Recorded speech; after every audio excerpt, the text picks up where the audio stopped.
नमस्कार, आप देख रहे हैं हौसलों की उड़ान और मैं हूं आपके साथ जुबैर कुरैशी। हौसलों की उड़ान में हम आपकी मुलाकात कराते हैं हिंदुस्तान के यंग और टैलेंटेड पर्सनालिटी से। तो आज हमारे साथ ऐसी ही यंग और टैलेंटेड पर्सनालिटी मौजूद है जिनसे हम आपकी मुलाकात कराएंगे, लेकिन उनके बारे में हम आपको थोड़ा सा बता दें कि अगर मध्य प्रदेश की राजधानी भोपाल में अगर बात की जाए तो आज मध्य प्रदेश की राजधानी भोपाल फिल्मों का हब बन गया है, यानी कि मिनी मुंबई बन चुका है। यहाँ पर अब लगातार फिल्मों की शूटिंग हो रही है और इसका ज़्यादातर अगर कहा जाए तो एक तरह से इसका पूरा क्रेडिट जाता है इस यंग और टैलेंटेड पर्सनालिटी को। आइए मुलाकात कीजिए जील एंटरटेनमेंट के ऑनर, प्रोडक्शन हाउस के ऑनर जैद अली से। बहुत स्वागत है आपका जैद। शुक्रिया जुबैर भाई, पहले तो मुझे आपने इस लायक समझे यहाँ बुलाया उसके लिए बहुत बहुत शुक्रिया और बस thank you so much. Zaid, हमेशा किसी न किसी का ड्रीम होता है कि बड़े होकर हम फ्यूचर में ये करेंगे। कोई इंजीनियर बनना चाहता है, कोई डॉक्टर बनना चाहता है, अलग अलग फील्ड में जाने की कोशिश करते हैं। आपका क्या बचपन से ड्रीम था कि जब आप बड़े होंगे तो क्या प्लानिंग थी, क्या सोचा था आपने बचपन में? जुबैर भाई, कभी मैंने लाइफ में सोचा नहीं था मैं इस इंडस्ट्री का हिस्सा बनूंगा। हाँ, इतना ज़रूर था कि कुछ करना चाहता था लाइफ में। मतलब मैंने घर से पॉकेट मनी बहुत ज़्यादा नहीं मिलती थी उस ज़माने में, तो 15 साल की एज से मैं जॉब्स कर रही हैं, छोटी छोटी और जॉब्स करी हैं। सिम्स बेचता था, मोबाइल इंटरनेट कनेक्शंस बेचे हैं, वो सब कराएगा। प्रकाश झा साहब 2008 में भोपाल आए थे। उन्होंने यहाँ पर आके लोकेशंस देख रहे थे। कोइंसिडेंटली मेरे फादर की वजह से मुझे वहाँ मौका मिला उनके साथ काम करने का और तब से ये सफ़र शुरू हुआ।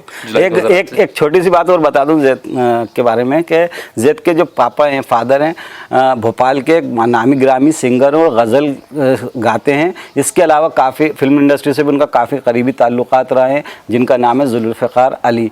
अभी भी उनके कई वीडियो एल्बम या सिंगिंग एल्बम रिलीज़ हो चुके हैं। तो जैद जो है उनके जुल्फ़िकार अली साहब के साहबजादे हैं। शुक्रिया। जुबैर में उसी की वजह से उस टाइम पे हमें पहली बार मौका मिला फिल्म इंडस्ट्री को देखने का, समझने का करीब से। और उस टाइम पे एक चीज़ समझ में आई कि ये लोग हर चीज़ के लिए अलग अलग जगह भाग रहे हैं। कभी कास्टिंग करनी है तो कहीं और जा रहे हैं, लोकेशंस के लिए कहीं और जा रहे हैं, लोकल लॉजिस्टिकल सर्विसेज के लिए, परमिशंस के लिए अलग अलग जगह भाग रहे हैं। तो उस टाइम पर ये थॉट आया, मैं अपने लेवल पर चीज़ें पढ़ रहा था, सोच रहा था। सो मैंने कहा क्यों ना एक ऐसी कंपनी फॉर्म की जाए जो कि इनकी सारी ज़रूरतें एक जगह पूरी करें। तो उस टाइम पे ही मैंने जील सेट एंटरप्राइजेस करके कंपनी बनाई 2008 जुलाई में और उससे काम करना हमने शुरू किया वहाँ से। और फिर 2012 में से प्राइवेट लिमिटेड किया, कंपनी को और एक्सपैंड किया। सो अभी तक आप कह लीजिए अप्रॉक्सीमेटली हमने 350 के तकरीबन प्रोजेक्ट्स हमने एग्जीक्यूट किए हैं, अराउंड 350। बिल्कुल 350 लगभग भोपाल में फिल्मों की शूटिंग कर चुके हैं। भोपाल के अलावा मध्य प्रदेश की अलग अलग लोकेशनों में भी जील एंटरटेनमेंट शूटिंग के जो कार्यक्रम होते हैं, जो भी व्यवस्थाएं होती हैं शूटिंग के लिए, वो अरेंज कराते हैं। इसके अलावा एक चीज़ और बता दें कि जैद, आपने प्यारे लाल का नाम सुना होगा म्यूज़िक में, या अलग अलग जोड़ियों के नाम सुने होंगे, लेकिन यहाँ भी एक जोड़ी है जैद और ज़ोएब की। ये दोनों रियल ब्रदर है और ये जो फॉर्म की है जील एंटरटेनमेंट प्रोडक्शन हाउस, वो दोनों भाइयों ने मिलकर शुरू किया। तो जैद, किस तरह से एकदम से ख्याल आया कि इस भोपाल में भी एक शूटिंग हब बनाया जा सकता है या मिनी मुंबई को बनाया जा सकता है? तो ये अचानक से प्लानिंग की या आप पहले से इसमें इंटरेस्टेड थे? जुबैर भाई, पहले तो मैंने जब ये सब प्रकाश जी आए, उन्होंने सारा शूटिंग्स का सेटअप शुरू किया। जैसे मैंने बताया कि उस टाइम मैंने कंपनी की फॉर्म करा। जब ये शुरुआत हो रही थी तो ज़ोहेब भाई थे डायरेक्शन में, मैं था प्रोडक्शन में। जी। ज़ोहेब भाई प्रकाश जी को as an assistant director join किया हुआ था उन्होंने, मैं प्रोडक्शन में था। जब प्रकाश जी यहाँ से शूटिंग करके गए और मैंने कंपनी बना ही ली थी, सारी चीज़ें चल रही थी, तो लोग हम पे हंसते थे। जब मैं कहता था कि यार मैं ऐसा ऐसा काम करना चाहता हूँ, तो लोग कहते पागल यार, मुंबई से कोई मुंबई छोड़ के यहाँ शूटिंग करने आएगा। और बस वो ख्वाब था, उस पर मेहनत करते रहे। आज मुझे लगता है कि मध्य प्रदेश में कोई भी दिन ऐसा नहीं गुजरता जिस दिन शूटिंग नहीं होती हो। बिल्कुल, कहते हैं कि अगर आपका इरादा मजबूत हो तो मंजिल आपको मिल ही जाती है, और यही कार्यक्रम की थीम भी हमारी के हौसलों की उड़ान। आपने हौसला दिखाया तो उड़ान अपने आप मिलती चली गई, फ्लाइंग होते गए आप। एक जो बात होती है कि आपको ऐसा कुछ याद है कि पहली मूवी कौन सी आपने, कौन सी ऐसी पहली मूवी थी जिसके लिए आपने असिस्टेंट लाइन में प्रोड्यूसर की भूमिका निभाई थी? मेरी पहली फिल्म एज लाइन प्रोड्यूसर मैंने जो की थी वो राजनीति थी जी। प्रकाश झा साहब ने मुझे मौका दिया था पहली बार, मैं उनका बड़ा शुक्रगुजार हूँ। और एक्चुअली मेरे गुरु भी वही हैं, मेंटोर हैं, जिनकी वजह से आज मैं सीखा और आगे बढ़ा। तो वही चीज़ें हैं जो कि मतलब राजनीति फिल्म जब की पहली बार देखा, सब कुछ एक्टर्स देख रहा था, रणवीर कपूर, नाना पाटेकर, अर्जुन रामपाल, कैटरीना कैफ और इतने बड़े बड़े एक्टर्स को जब देखा लाइफ में पहली बार सब चीज़ें करी, तो एक तो बच्चे थे उस टाइम पे, 18 साल की उम्र थी, 18 साल की उम्र में मैंने कंपनी शुरू करी थी। मैं बड़ा हुआ और उसमें मैंने जिस तरीके से चीज़ें देखी हूँ, जो मुझे लगा मैं ज़िंदगी में कुछ और नहीं कर सकता, मैं यही करना चाहता हूँ। आज झील एंटरटेनमेंट किसी परिचय या किसी तारुफ का मोहताज नहीं है। लगभग 250 पेड एम्प्लॉई झील एंटरटेनमेंट में काम कर रहे हैं और लगभग 2 से 2,500 आउटसोर्सिंग एम्प्लॉइज़ हैं जेड की कंपनी में। जेड कभी कभी ऐसा नहीं लगता कि आपने कैसे इतना टफ जॉब था कि भोपाल के लोग कभी मुंबई जाकर सोचते थे कि मुंबई जाएंगे, आज आपने मुंबई को ही भोपाल ला दिया? देखिए मेरे हिसाब से जैसे आपने कहा हौसलों की उड़ान, आप ज़िंदगी में कुछ भी करना चाहते हैं, मेरा एक बहुत बेसिक सा असूल है, सबसे पहली चीज़ आपको 2 चीज़ों पे बिलीव होना चाहिए। पहली चीज़ आपको, क्योंकि मैं बहुत ज़्यादा रिलीजियस इंसान नहीं हूँ लेकिन फिर भी मेरा यकीन अल्लाह पे है, पहला तो वहाँ से यकीन था।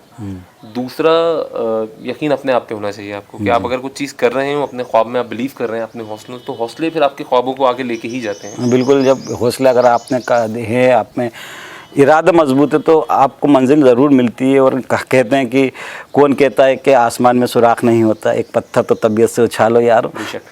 जब आपने ये सब चीज़ें डिसाइड कर ली कि फिल्म इंडस्ट्री में जाना है, फिल्म इंडस्ट्री में ही काम करना है, आपके बड़े भाई ज़ुएब ऑलरेडी प्रोडक्शन हाउस में थे और एज ए असिस्टेंट डायरेक्टर काम कर रहे थे, फादर नामी भोपाल के नहीं मध्य प्रदेश के नामी गज़ल गायक हैं जी। तो जब आपने स्टार्टिंग की और प्लानिंग की तो किस तरह की दुश्वारियाँ या किस तरह की परेशानियों का सामना करना पड़ा? देखिए सबसे पहले तो हमारे मध्य प्रदेश में उस टाइम पे 2008 से आई वुड से 2012 के बीच का ड्यूरेशन हमारे लिए काफ़ी मुश्किल रहा, क्योंकि कोई स्ट्रक्चर नहीं था, किसी के पास परमिशंस मांगने जाते थे तो लोगों को पता नहीं था परमिशन दी भी कैसे जाती हैं।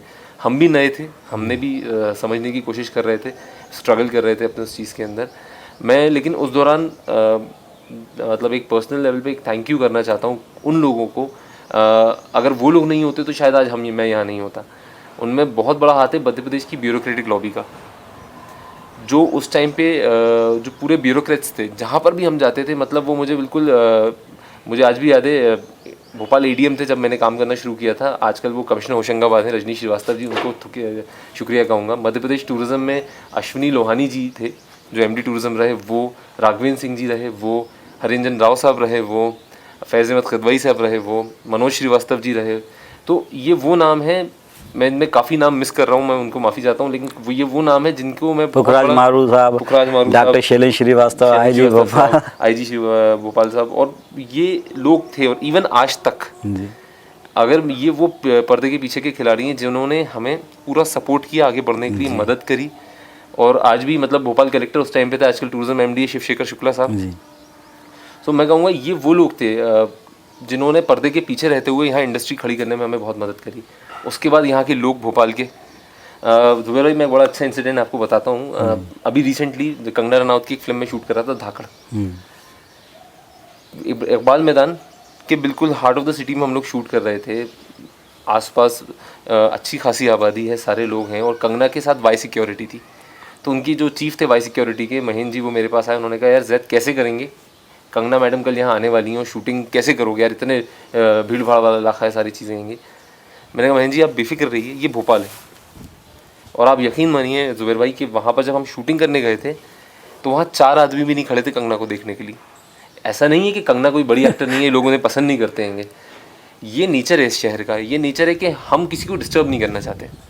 ना सिर्फ कंगना, मैंने यहाँ पर अमिताभ बच्चन, कैटरीना कैफ, दीपिका पादुकोण, सैफ अली खान, अक्षय कुमार से लेकर मैंने वरुण धवन, आलिया भट्ट, सोनाक्षी सिन्हा, और मतलब मुझे लगता नहीं कौन से बड़े राजकुमार राव, कौन से बड़े एक्टर डायरेक्टर के साथ मैंने काम नहीं किया। भोपाल की सबसे बड़ी खासियत, मध्य प्रदेश की सबसे बड़ी खासियत, यहाँ पर लोगों को डिस्टर्ब नहीं किया जाता काम करते वक्त। वैसे भी कहा जाता है कि भोपाल मेहमान नवाजी में नंबर 1 होता है। भोपाल के लोग मेहमान नवाजी के लिए पूरी दुनिया में मशहूर है, और भोपाल की मेहमान नवाजी भी पूरी दुनिया में नाम लेकर जानी जाती है कि भोपाल के लोग, और भोपाल की खूबसूरती शैल शिकड़ों का शहर है, द सिटी ऑफ लेक है।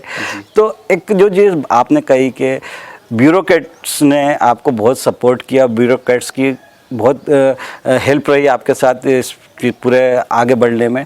तो एक तरह से पर्दे के पीछे ब्यूरोक्रेट्स लॉबी जो है उसने भोपाल को, ख़ासतौर से मध्य प्रदेश को फिल्म इंडस्ट्री का या ये कहें कि मिनी मुंबई बनाने में एक अहम भूमिका निभाई है। भूमिका, एक बहुत बड़ा क्रेडिट इनको जाता है, जिन्होंने हमें बिना परेशान करे और कई बार हमें परेशानियों में हमें ऐसे मदद करी और ऐसे निकाला है। So really thankful to them. अच्छा सर, अभी लगभग आपका भोपाल में करीब 200 से ऊपर की फिल्मों की शूटिंग्स होनी है, और जहाँ तक मेरी जानकारी है कि इसमें से लगभग 175 फिल्मों का कॉन्ट्रैक्ट आपके पास है। तो इतना बड़ा सेटअप एक फिल्म बनाने में कितना बड़ा, कितने लोगों के मैंस पावर लगते हैं, कितने टेक्नीशियंस लगते हैं, तो किस तरह से ये अरेंज कर पाते हैं और किस तरह से ये मैनेज कर पाते हैं आप? देखिए, सबसे पहली चीज़, हमने 4 साल पहले एक एक्सपेरिमेंट किया था। 5 साल पहले हमने मुंबई से आने वाले हर डिपार्टमेंट में लोकल लोगों को एज अप्रेंटिस, एज ट्रेनी रखा था। आज की डेट में वो लोग काम करते करते आज हमने मुंबई से आने वाले 40% क्रू को रिप्लेस कर दिया है पहली बार, क्योंकि वो यहीं के हैं, रेगुलर बेसिस पे यहीं पर काम कर रहे हैं। तो एक हमारा और उनके बीच में एक भरोसा डेवलप हो गया है। यहाँ पर मुझे किसी से कहने की ज़रूरत नहीं पड़ती कि यार ये काम करना है, वो काम करना है। हर इंसान अपनी जिम्मेदारी के साथ अपना रोल निभाता है।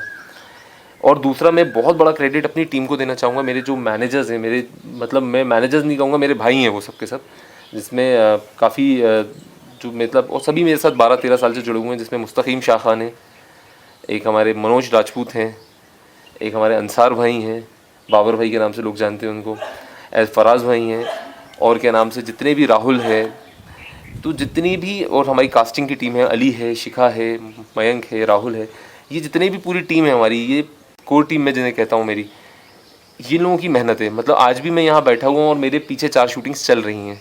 तो एक तरह से ये कहा जा सकता है कि जिस तरह से कहा जा सकता है कि अगर भोपाल में शूटिंग होगी या मध्य प्रदेश में शूटिंग होगी तो मध्य प्रदेश की और ख़ास तौर से लोकल लोगों को रोज़गार मिलेगा। आप बता रहे हैं कि लगभग 40% लोगों को रिप्लेस कर दिए, जो मुंबई से पहले पूरी यूनिट आती थी, पूरी मुंबई के आते थे, प्रोडक्शन हाउस के साथ मेंबर्स आते थे, तो उनको रिप्लेस करके आपने भोपाल के लोगों को एक बढ़िया, ये काम भी अच्छा किया कि रोज़गार उपलब्ध करवाया है। तो किस तरह से अब जो वहाँ के जो थे बहुत टैलेंटेड थे, हर चीज़ को मतलब इशारों में बातों को समझते थे, तो क्या ये जो आपकी टीम के मेंबर्स हैं या जो जिनको रिप्लेस किया है, उनका वर्किंग और उनकी वर्किंग में क्या डिफरेंस लगता है? देखिए, सबसे पहले तो 2 चीज़ें जो मुंबई प्रोडक्शंस को एडवांटेज होता है। मुंबई प्रोडक्शन, जब भी कोई नया आदमी यहाँ काम करने के लिए आता है तो सबसे ज़्यादा ज़रूरी चीज़ होता है वो स्किलफुल हो, वो जिस काम के लिए बुलाया गया है वो पूरी तरीके से करे। और जो हमने अप्रेंटिस सिस्टम शुरू किया था, ट्रेनिंग सिस्टम शुरू किया था, उसने हमें मदद ये दी कि वो सेट पर रहने का मौका मिला, लोगों को डिसिप्लिन सीखने का मौका मिला, उसके बाद काम कैसे किया जाता है। तो जो मुंबई से आते थे, वो जो यहाँ पर रहते हैं, वो मैं ये कहूँगा कई जगहों पर मुंबई के लोगों से बेहतर परफॉर्म कर रहे हैं। उसका 2 मेजर रीज़न है। पहला मेजर रीज़न है कि ये उनका शहर है, वो हर जगह को जानते हैं, हर चीज़ को पहचानते हैं, लोगों को समझते हैं, तो उनके लिए काम करना ज़्यादा आसान हो जाता है। दूसरा रीज़न ये है कि वो इस काम के अलावा कोई दूसरा काम नहीं करते हैं, तो उन्हें मालूम है कि 100% डेडिकेशन देके हमें ये काम करना है, क्योंकि हम कुछ और नहीं करते हैं। उन लोगों से बस यही एक है कि मैं अब उसको इस बात पे कहूँगा कि मुंबई के लोगों से बहुत ज़्यादा तो नहीं, एटलीस्ट 10 टाइम्स बेटर हमारे लोग बेहतर काम कर रहे हैं। देखिए, बुरा नहीं मान जाए मुंबई के लोग आपसे। नहीं, ऐसा नहीं है। देखिए, मैं अपने लोगों को, देखिए, इफ़ आई लव, इंग्लिश की कहावत है, if I love Apple doesn't means I hate oranges. अगर मैं एप्पल मुझे पसंद है, ज़रूरी नहीं है कि मैंने संतरों से नाराज़गी है मुझे। लेकिन ऐसा कुछ नहीं है कि वो भी बहुत अच्छा काम करते हैं, बट क्योंकि वो मेरे लोग हैं तो मैं उनसे ज़्यादा प्यार है और मैं उनको कहना चाहूँगा, उनको प्रमोट करना चाहूँगा। अच्छा, बार ये तक आपने बहुत अच्छा काम किया है। अब really it's a really good work for you कि जब लोग उम्मीद करते थे कि मुंबई को एक ड्रीम सिटी के नाम से जानते थे कि एक मुंबई सपनों का शहर है, लोग यहाँ से मुंबई जाते, और आज उसका असर ये हुआ कि मुंबई में लोग, आज भोपाल के लोग, मैक्सिमम लोग फिल्म इंडस्ट्री में नज़र आ रहे हैं, टेलीविज़न हो या वेब सीरीज हो, उसमें मुंबई भोपाल के लोगों को काफ़ी फ़ायदा मिल रहा है। अच्छा, मुंबई के लोग, या अगर हम बात करें प्रकाश झा साहब की या दूसरे प्रोड्यूसर डायरेक्टर की जिनके साथ आपने काम किया, भोपाल की ऐसी कौन सी खासियत है या भोपाल में ऐसी क्या चीज़ है जो उनको अट्रैक्ट करती है? देखिए, जैसे मैंने पॉइंट आउट किया, हमारी जैसी लॉ एंड ऑर्डर सिचुएशन कहीं नहीं है। लोग हमारे जैसे कहीं पर नहीं है, लोकेशंस हमारी ऐसी हैं कि मतलब अनएक्सप्लोर्ड लोकेशंस थी, किसी ने देखा नहीं था, और जब एक बार उसका फ्लेवर आना शुरू हुआ तो बड़े से बड़े फिल्म मेकर ने यहाँ आना पसंद किया, भले ही वो राजकुमार हिरानी हो, प्रकाश झा साहब हों, आपके अनुराग बासु हों, आपके क्या नाम से तिग्मांशु धूलिया हों, आपके क्या नाम से आशुतोष गुवारिकर हों, शंकर हों, एस शंकर, साउथ के one of the biggest and celebrity directors वो हों, मणि रत्नम साहब हों। तो मेरा कहना है कि भोपाल शहर की जो लोकेशंस है, और ना सिर्फ भोपाल मध्य प्रदेश की जो लोकेशंस हैं, अगर आप सोच रहे हैं ये एज डायरेक्टर है, ये हमारी इंडस्ट्री का क्रीम है, अगर वो इंडस्ट्री का क्रीम लेयर यहाँ आके काम करना चाहता है तो हमारे शहर के अंदर कुछ तो खासियत होगी, हमारे स्टेट में कुछ तो खासियत होगी। जाहिर सी बात। अच्छा, कुछ बजट में भी कुछ फ़र्क पड़ता है, जैसे अगर मुंबई या दिल्ली या दूसरे सिटीज़ में या दूसरे मेट्रो सिटीज़ में ये शूट करते हैं तो क्या बजट में भी कुछ ऊपर नीचे होता है क्या? देखिए, बजट में सबसे पहले जो फ़ायदा इनको मिलता है वो मिलता है इनको लोकेशंस पे, एक जगह पे। लेकिन अगर एग्जाम्पल के तौर पे ये अगर पूरी फिल्म में मिलके भी बचाते होंगे तो 20 लाख रुपए बचाते हैं, 20 से 25 लाख रुपए एक फिल्म पे बचते हैं पैसे।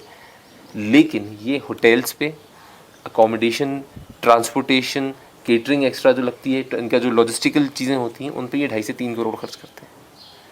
तो पैसा उल्टा बचता नहीं है, उल्टा ज़्यादा लगता है। इनको जो मिलता है उसके अगेंस्ट में वो होता है एक फ्रेशनेस, एक नई लोकेशंस।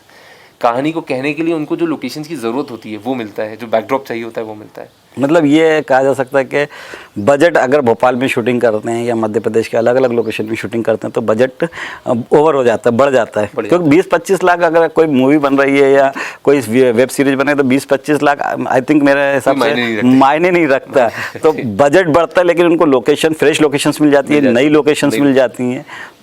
तो वो एक बहुत बड़ी खासियत है कि किसी भी फिल्म के अंदर मुंबई का आज की डेट में पत्ता पत्ता शूट हो चुका है, मुंबई सैचुरेशन पॉइंट पे पहुंच चुका है। आज की डेट में मुंबई में जो भी शूटिंग होती हैं, लोग या तो कहानी मुंबई बेस्ड हो या इंटीरियर में शूट करते हैं वो स्टूडियोज़ के अंदर। उन्हें जो आउटडोर शूटिंग करनी है उसके लिए, और आज की डेट में अगर आप बात करें, मुंबई से जब इंसान बाहर कदम निकालता है तो उसके सामने पूरे हिंदुस्तान का ऑप्शन है, जिसमें हिंदी भाषी राज्यों में अगर आपकी कहानी मेजरली जो हिंदी हार्टलैंड पे बेस्ड कहानियाँ होती हैं, उसके लिए इंसान या तो उत्तर प्रदेश जाता है, राजस्थान जाता है, मध्य प्रदेश जाता है, अभी रिसेंटली कुछ नई लोकेशंस भी, झारखंड भी अपने आप को एक्सप्लोर कर रहा है। इन सब में मैं ये दावे के साथ कह सकता हूँ कि मध्य प्रदेश से बेहतर लोकेशन इनमें से कहीं नहीं है, हमसे बेहतर लॉ एंड ऑर्डर सिचुएशन किसी के पास नहीं है, और हमसे बेटर फिल्म इंफ्रास्ट्रक्चर किसी के पास नहीं है। मुझे याद है जब प्रकाश झा जी की फिल्म राजनीति की पहली राजनीतिक फिल्म फर्स्ट मूवी थी उनकी, जो भोपाल में शूट हुई थी और पूरे बड़े बड़े आर्टिस्ट आए थे। उस समय जो क्रेज़ था भोपाल के लोगों को फिल्म की शूटिंग देखने का, आज वो क्रेज़ अब नज़र नहीं आ रहा। देखिए, वक्त के साथ साथ लोगों ने एक बहुत अच्छी चीज़ भोपाल में के लोगों ने आइडेंटिफाई की कि ये भी अपना काम कर रहे हैं यार। हम और भोपाल के लोगों की खासियत है वो किसी को डिस्टर्ब नहीं करना चाहते हैं। तो हम लोग इवन किसी की दुकान है, किसी का रेस्टोरेंट है, वहाँ शूट कर रहे होते हैं तो आदमी आगे से इतना ही बोलता है, भाई थोड़ा सा देख लेना, मेरा नुकसान ना हो। आप राजस्थान का एक इंसिडेंट बताता हूँ मैं। राजस्थान में एक मार्केट में शूट हो रहा था, वो मार्केट में दूर एक फ्रेम में एक दुकान नज़र आ रही थी। वो दुकान वाला उठ के आ गया कि भैया मुझे पैसे दो वरना मैं शूट नहीं करने दूंगा। तो ये रीज़न है कि वो सब स्टेट्स पीछे होते चले जा रहे हैं और हम आगे बढ़ रहे हैं, और इसके बहुत बड़ा क्रेडिट हमारे लोगों को भी जाता है। अच्छा, जाहिर सी बात है कि जब लोगों या पब्लिक में क्रेज़ नहीं हो शूटिंग देखने का तो शूटिंग करना आसान भी हो जाता है, क्योंकि भीड़ को, मॉब को कंट्रोल करना एक सबसे बड़ी जिम्मेदारी होती है। लेकिन भोपाल में जिस तरह का पब्लिक है या यहाँ के जैसे रेसिडेंशियल बहुत हेल्पफुल भी है, बहुत हेल्पफुल है। और मैं कहूँगा कि हमारे इस नेचर की वजह से कोरोना काल में हमारे पास शूटिंग बढ़ी है। इसका बहुत मेजर रीज़न है कि एक्टर्स, मैं आपको एक बहुत बिना नाम लिए एक्टर का नाम लेता हूँ, A-लिस्टर एक्टर हैं जिनकी अगली फिल्म में अपने भोपाल में शूट करने वाला हूँ। वो कहानी एक्चुअली लखनऊ बेस्ड कहानी थी। वो डायरेक्टर 2 साल से लखनऊ पे काम कर रहे थे। A-लिस्टर एक्टर मतलब आप समझ लीजिए, इस एक्टर को आप आमिर खान, शाहरुख खान, सलमान खान की रेंज में रख सकते हैं। वो एक्टर ये नाम नहीं लूँगा। उस एक्टर ने, ये एक्टर पहले भी भोपाल में 2 शूटिंगें कर चुके हैं। नहीं, इन्होंने नहीं करी अभी तक। इन्होंने मध्य प्रदेश में शूट किया बट भोपाल कभी नहीं आए। लेकिन इन्होंने स्पेशली कहा कि मुझे उत्तर प्रदेश में शूट नहीं करना है, आप मुझे मध्य प्रदेश लेके चलो, क्योंकि मेरे साथी कलाकारों का ये कहना है कि जितना बिना डिस्टर्बेंस के मध्य प्रदेश में शूट हो जाता उतना कहीं नहीं होता। ये बहुत बड़ी बात तो है। वो फिल्म पूरी की पूरी हमारे पास आई है, एक बहुत बड़ी फिल्म वो हम करेंगे साथ में यहाँ पर जल्दी। अच्छा, अलग अलग एक्सपीरियंस रहते हैं, अलग अलग अनुभव रहते हैं। लगभग 12 से 8 से आज 12 साल लगभग आपको इस इंडस्ट्री से जुड़े हुए होगा, और लगभग 13 साल के लगभग होगा। 300 से लगभग ज़्यादा फिल्मों की शूटिंग आप करवा चुके हैं भोपाल में, मतलब मध्य प्रदेश के भोपाल, खास तौर से भोपाल में ज़्यादा शूटिंग होती है, मध्य प्रदेश में तो होती रहती है, लेकिन इसका क्रेडिट जो ये बिल्कुल सही है कि इसका क्रेडिट जील इंटरटेनमेंट यानी कि प्रोडक्शन हाउस को ज़रूर जाता है कि आज मिनी मुंबई के नाम से भोपाल, पहले इंदौर जाना जाता था मिनी मुंबई, आज भोपाल मिनी मुंबई के नाम से भी जाने लगा और शूटिंग का हब बन चुका है। ये सभी देख रहे हैं, रोज़ हम लोग पेपर में ही पढ़ते हैं कि आज यहाँ शूटिंग चल रही है, वहाँ शूटिंग चल रही है। ये 13 साल का जो अनुभव रहा आपका या जो एक्सपीरियंस रहा, सबसे बेस्ट एक्सपीरियंस किसके साथ रहा और सबसे बैड एक्सपीरियंस किसके साथ रहा? देखिए मेरी पहली फिल्म जो है मेरे करियर की, वो मेरी दुनिया, मतलब मैं कहूँगा कि अब तक का मेरा सबसे अच्छा एक्सपीरियंस रहा है प्रकाश झा साहब के साथ काम करना। प्रकाश झा साहब के साथ आपने 3 मूवी की हैं। मैंने प्रकाश झा साहब के साथ 7 फिल्में करी हैं। राजनीति, आरक्षण, चक्रव्यूह, सत्याग्रह, जय गंगाजल, लिपस्टिक एंड माय बुरखा, फ्रॉड सैया। प्रकाश झा साहब ने 7 फिल्में शूट की हैं भोपाल में, जिनमें से 2 फिल्में उन्होंने प्रोड्यूस करी हैं, 5 फिल्में उन्होंने डायरेक्ट की हैं। तो ये 7 फिल्में मैंने उनके साथ की हैं, प्रकाश झा साहब के साथ। और मैं कहूँगा हर बार मेरा एक्सपीरियंस उनके साथ उतना ही अच्छा रहता है। बाकी प्रकाश झा साहब के अलावा मैं कुछ नाम ज़रूर स्पेशली मेंशन करना चाहूँगा। राजकुमार हिरानी साहब, इंडिया के one of the most celebrated director. लेकिन जुबेर भाई आप यकीन मानिए, जब वो आप उनके साथ काम करते हैं, उनका नेचर, उनका जो बिहेवियर, उनका जो टीम को साथ लेने का तरीका, मतलब मैं ऐसा डायरेक्टर मैंने अपने करियर में बहुत कम देखे हैं। अनुराग बासु, आप अनुराग बासु जो हैं, अनुराग बासु साहब जो हैं, आप उनके साथ मैंने एक फिल्म करी है लूडो, नेटफ्लिक्स पे है अभी, वो आप देख सकते हैं। अगर वो आपके साथ बैठे हैं, मैं जुबेर भाई को बुला रहा हूँ कि यार जुबेर भाई मेरे भाई हैं, सब उनको दादा दादा बोलते हैं, तो मैंने दादा मेरे भाई हैं, तो आप जुबेर भाई आप यकीन मानिए 5 मिनट के बाद आप ये आपको लगेगा ही नहीं कि इस इंसान से पहली बार मिल रहे हो। वो आपको इतना कंफर्टेबल कर देंगे अपने साथ कि वो कुछ लोग नाम स्पेशली मैं हमेशा कहता हूँ कि ये लोग जैसे डायरेक्टर्स, ये जो बड़े नाम हैं किसी वजह से बड़े हैं। लेकिन एक चीज़ कही जाती है कि डायरेक्टर्स को लेकर के बहुत स्ट्रिक्ट होते हैं, बहुत मतलब सीधे मुंह बात नहीं कर सकते। इवन आर्टिस्ट जो होते हैं, एक्टर्स, बड़े से बड़े एक्टर्स को भी पानी पिला देते हैं। तो देखिए ऐसा कौन से डायरेक्टर है जिनके साथ आपका ऐसा अनुभव रहा कि वो बहुत टाइट और सख्त रहे हैं? देखिए मैं फिर अगेन देखिए, मेरा सख्त होना और बुरा होना ये 2 अलग अलग बातें हैं। जैसे प्रकाश झा साहब के बारे में मैं कहूँगा कि प्रकाश जी जब सेट पे आते हैं तो मैं इस बात की गारंटी देता हूँ कि कोई भी आदमी ऐसे सिंपल बैठ नहीं पाएगा। उनका ऑरा ऐसा आएगा कि हर आदमी अपनी जगह मुस्तैद हो जाएगा बिल्कुल, कि झा साहब सेट पे आ गए और अब भाई, उनको सब भाई जी बोलते हैं सेट पे, तो भाई जी सेट पे आ गए और अब भैया अपने काम में बिल्कुल बस के तरीके से करना है। तो ये स्ट्रिक्टनेस एक वहाँ पर मुझे देखने को मिलती है। कि बाकी आप, ये बहुत बड़ा मिसकंसेप्शन है कि हमारे इंडस्ट्री के लोग बड़े जॉली नेचर के होते हैं। हाँ, इतना ज़रूर है कि वो उनके लिए हर इंसान से बात कर पाना संभव नहीं होता, क्योंकि हर इंसान उनसे बात करना चाहता है। बट मेजॉरिटी लोगों के साथ जिनके साथ मैंने काम किया है वो बहुत ही जॉली, बहुत ही ईजी टू गो डायरेक्टर्स रहे हैं। और क्योंकि फील्ड गुस्सा भी करते हैं, कई बार उनका काम अच्छे से नहीं होता, सभी बॉसेस करते हैं तो क्योंकि इतने लोग जुड़े होते हैं, इतने रिसोर्सेज जुड़े होते हैं। बट मेरा एक्सपीरियंस, मेरे 13 साल के करियर में 300 से ज़्यादा प्रोजेक्ट्स किए हैं, उनमें मैंने ईजिली 100 से ज़्यादा डायरेक्टर्स के साथ काम किया होगा, और एक भी सिंगल एक्सपीरियंस नहीं है मेरा ऐसा जिसमें कि हमारी कभी बहस हुई है या उन्होंने मुझसे बैड एक्सपीरियंस कुछ भी नहीं रहा, सब गुड एक्सपीरियंस रहा। बैड एक्सपीरियंस नहीं है मेरा। अच्छा, अब जैसा भी एक आपने बात कही कि कंगना रनावत वाई प्लस से सिक्योरिटी मिली हुई थी, शूटिंग्स की आई थी, धाकड़ मूवी की शूटिंग चल रही थी, 4 लोग भी शूटिंग देखने के लिए नहीं आए, नहीं खड़े थे। तो ये क्रेजनेस कम हो रही है भोपाल के लोगों की शूटिंग देखने की, या इसकी कोई दूसरी वजह है? नहीं, देखिए इसकी वजह कि इतनी ज़्यादा शूटिंग होने लगी कि पब्लिक भी, हर ठीक है यार, अब तो ये नॉर्मल की चीज़ें हो गई, अब तो आम बात हो गई है शूटिंग चलना। ज़रूर मैं आपको बता रहा हूँ, हमने राजनीति फिल्म भी शूट की थी। राजनीति फिल्म में और भी जगहें, मैं फिर बता रहा हूँ, भोपाल के लोगों का नेचर ऐसा, शुरू से ही हम ऐसे हैं। नहीं, राजनीति में तो मैंने देखा एक्चुअली राजनीति बहुत क्राउड था, आर्टिस्ट बड़े थे, कैटरीना के। राजनीति में भीड़ हमने खुद बुलाई थी। अच्छा। हमने कोटरा मैदान पे 8000 एक्टर्स के साथ शूट किया था। 8000 हमारे आर्टिस्ट थे जो हमारे साथ, इनके साथ हमने शूट किया था। और हर सेट पे on an average, Prakash Jha साहब को तो आपने फिल्म में देखी होंगी, तो वो लार्जर देन लाइफ वाली फील होती है कि लोग, पब्लिक बहुत होती है कि, तो उसलिए वहाँ पर आपको लगा हुआ भीड़ ज़्यादा है। लेकिन हकीकत ये है कि भोपालियों का एक खासियत है, मैं भोपाली हूँ एंड आई एम प्राउड, हम लोग बड़े खुशनसीब में इस शहर में रहते हैं। हमारा एक बेसिक नेचर है, हम किसी को डिस्टर्ब नहीं करना चाहते, अनइनवाइटेड हम कहीं जाना नहीं चाहते। एग्जैक्टली। तो ये एक रीज़न हमारा है जिसकी वजह से ऐसा नहीं उनके अंदर क्रेज नहीं है, वो भी अभी इंसान है, एक्टर पसंद आता है, अमिताभ बच्चन आएगा तो हमें पसंद आता है, कैटरीना कैफ पसंद आती है, लेकिन हम अनइनवाइटेड नहीं जाना चाहते। तो यह कारण है कि जिसकी वजह से भीड़ नहीं लगती। अच्छा, चूँकि आप लाइन प्रोडक्शन से जुड़े हुए और मतलब पूरे कॉस्टिंग से आप जुड़े हुए, पूरे इस लोकेशंस की परमिशन से आप जुड़े हुए, जी। तो इस तरह की कई बार परेशानी आती होंगी जब आप किसी के पास परमिशन, खासतौर से ब्यूरोक्रेट्स के पास या किसी अधिकारी के पास या किसी विभाग में जाते होंगे प्रमोशन के लिए, तो सबकी एक्सपेक्टेशन होती होंगी कि अरे यार ये एक्टर्स आ रहा है, इससे मिलवा, तो उसको किस तरह से फेस कर पाते हैं? देखिए, ये बहुत ही स्वाभाविक है कि मैं किसी के घर पे गया और मैंने उससे बोला कि सर आपके घर पे मैं शूटिंग करना चाहता हूँ। बहुत ही स्वाभाविक है। और हमारे हिंदुस्तान में सिनेमा को सेलिब्रेट किया जाता है। सिनेमा जब आता है और एक्टर्स जो होते हैं ना, वो हमारे लिए मतलब द मोस्ट राइचस मैन, दुनिया का सबसे सही आदमी और एक फिगर, और हमने पूरे टाइम देखा जब हमारी आंखों के सामने हमें मौका मिलता है कि वो हमारे घर में आने वाला है। उसी तरीके से अधिकारी भी रहते हैं जिनके पास हम जाते हैं परमिशंस के लिए, तो बोलते हैं यार कि आने वाला है, तो उनके यहाँ भी लोगों को इच्छा होता है, उनकी परिवारों को इच्छा होती है मिलने की।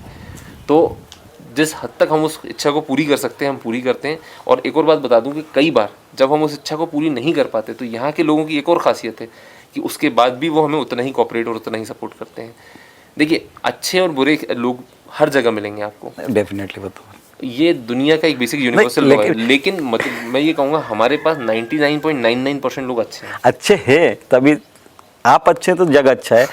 सवाल ये है कि कई बार जैसे डिमांड होती होंगी, क्योंकि मुझे पता है कि हमारे घर बुला लिया, इनवाइट कर लिए डिनर के लिए, या किसी तरह का उनके साथ डिनर करवा दीजिए, इस तरह की भी कुछ बिल्कुल आते हैं। बिल्कुल वो उनको किस तरह फुलफिल करते हैं, क्योंकि इतनी टाइट शेड्यूल के बाद, इतनी हेक्टिक शूटिंग के बाद जब आर्टिस्ट या एक्टर वापस रिटर्न होटल जाता है, या तो उसके बाद उनको मिलना, किस तरह से आप मैनेज करते हैं ये? मैं इसमें, और दूसरी चीज़, क्योंकि आप लोकल है तो आपसे एक्सपेक्टेशन लोगों को और हाई होती है, ज़्यादा एक्सपेक्टेशन होती है कि भैया तुम, हमें मालूम अगली बार भी हमें उनके पास जाना है, हमें उनसे बात करनी है, परमिशंस लेते रहना है।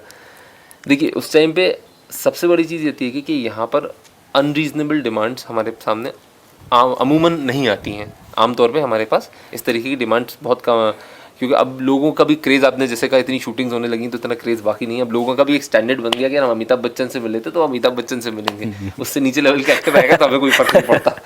तो वो भी एक वजह है। बाकी लोगों की इस तरीके की रिक्वेस्ट को हम आमतौर पर, क्योंकि एक्टर्स यहाँ काम करना आए होते हैं और हम वो शहर नहीं बनना चाहते कि लोगों को परेशान करें, तो मैं कई जगहों पे लोगों से रिक्वेस्ट करता हूँ कि सर वो घर नहीं आ पाएंगे, आप सेट पे बुला लेता हूँ, उनको सेट पे ले आता हूँ मैं जगह। फोटो खिंचवा दें, सेल्फी खिंचवा दें, इसमें खुश हो जाते हैं, इसमें बहुत खुश रहते हैं लोग। अगर आपने एक सेल्फी खिंचवा दी है, एक उनको फोटो खिंचवा दी है शोल्डर टू शोल्डर, तो बहुत खुश हो जाते हैं। इतने प्यारे हैं भोपाल के लोग हमारे। देखिए, मैं आपको एक चीज़ बताता हूँ, एक छोटा ये इंसिडेंट बताता हूँ। इसमें हमारे जो लोग होते हैं, ये इंसिडेंट का एंड मतलब बहुत शॉर्ट करके सुनाता हूँ कि एक लेडी थी जो शूटिंग हम कर रहे थे एक फिल्म की, तो वहाँ पर आके खड़ी हुई थी गेट पे शूटिंग देखने के लिए। तो जो एक्टर था वो भी काफ़ी वेल नोन एक्टर था, तो उसको बच्ची थी उसके साथ 3 साल की, तो हमारे बाउंसर्स को लगा कि यार नहीं है, इनको अंदर लाके खड़ा कर लेना चाहिए, भीड़ में अकेली लेडी खड़ी है, खड़ा कर लिया। वो लेडी ने जाके उस एक्टर को अप्रोच किया मिलने के लिए। एक्टर ने इतनी तेज़ उस पर चिल्लाया है लेडी पे कि वो बेचारी लेडी घबरा गई। 100 लोग खड़े हुए थे, सारी चीज़ें बदतमीज, वो एकदम से तो हमारे प्रोड्यूसर थे जो उस टाइम पे करीम खान साहब, वो श्रेया सरन, मुग्धा गोडसे और सतीश कौशिक साहब, ये लोग सब वहीं पर थे। तो वो लोगों ने अपने साथ लेडी को लेके गए, उसको खाना खिलाया, अपने साथ डिनर लंच कराया, साथ में फ़ोटोज़ करवाई। उस लेडी ने एक बात कही कि ये फ़ोटो मैं ज़िंदगी भर संभाल के रखूँगी। तो कोई ये जो मोमेंट होता है ना, ये भी बड़ा एक अच्छा मोमेंट होता है। तो मेरे हिसाब से कोई भी अच्छा एक्टर जब आता है तो उसे फ़ोटो खिंचाने से कभी गुरेज नहीं होता, वो खुद को खिंचाना चाहता है आपके साथ फ़ोटोज़। अच्छा, अलग अलग लगभग 300 मूवी के हैं आपने, 300 प्रोजेक्ट किए, तो लगभग इंडस्ट्री के सभी आर्टिस्ट के साथ, सभी बड़े एक छोटे बड़े एक आर्टिस्ट के साथ आप काम कर चुके हैं, चाहे अमिताभ हों, चाहे कैटरीना कैफ हों, चाहे रणबीर कपूर हों, वरुण धवन हो, अजय देवगन हो, मनोज वाजपेयी हो, तो अलग अलग। अच्छा, इन सबसे मतलब अच्छे आर्टिस्ट और जो आपके साथ एकदम फैमिलियर रहे और जो मतलब शूट करते तो बहुत एक फैमिलियर एटमॉस्फेयर क्रिएट हो जाता है, तो कौन से ऐसे एक्टर्स हैं? अमिताभ बच्चन साहब। अमिताभ से तो मिलना भी, बच्चन साहब से तो मिलना भी मुश्किल हो जाता है। बच्चन साहब एक ऐसे आदमी है, जिस वक्त वो सेट पे गुजरेंगे, आप छोटे हैं बड़े हैं कोई फ़र्क नहीं, गुड मॉर्निंग, कैसे हैं आप, फिर थोड़ी देर स्पॉट बॉय से मिलते हुए गए, फिर थोड़ा हम मिल गए और हीरो अच्छे लग रहे हो, तो एक फ्रेंडली एटमॉस्फेयर क्रिएट करिए, मतलब सेट पे लगता ही नहीं है कि हम इतने बड़े सुपरस्टार के साथ काम कर रहे हैं।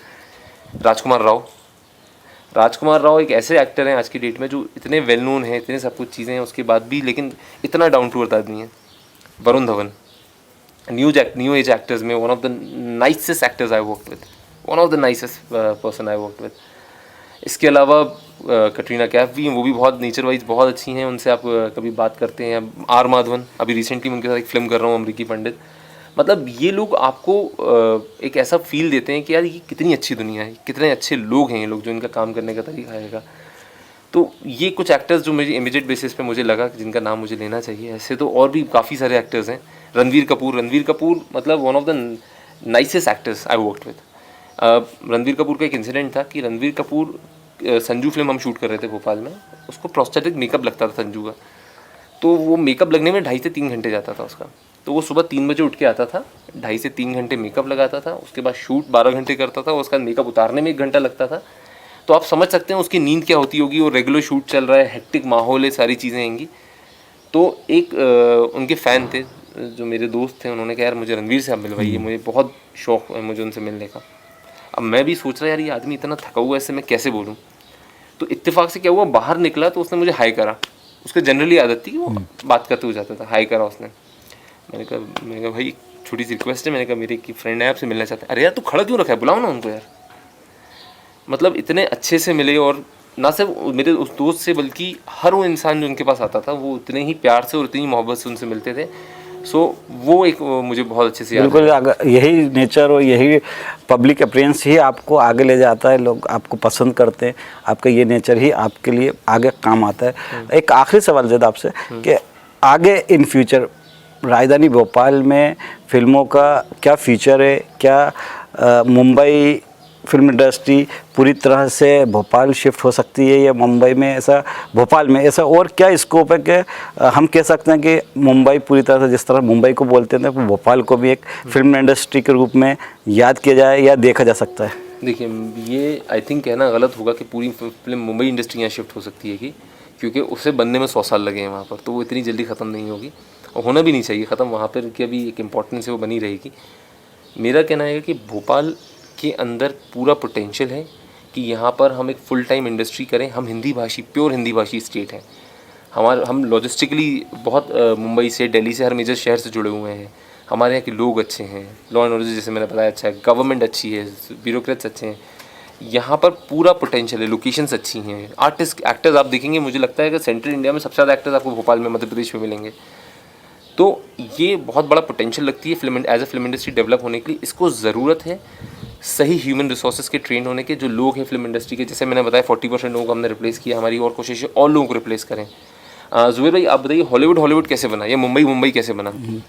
अच्छे लोगों ने वहाँ जाके काम करना शुरू किया, इंफ्रास्ट्रक्चर क्रिएट हुआ और वो जगह हॉलीवुड या बॉलीवुड बन गई।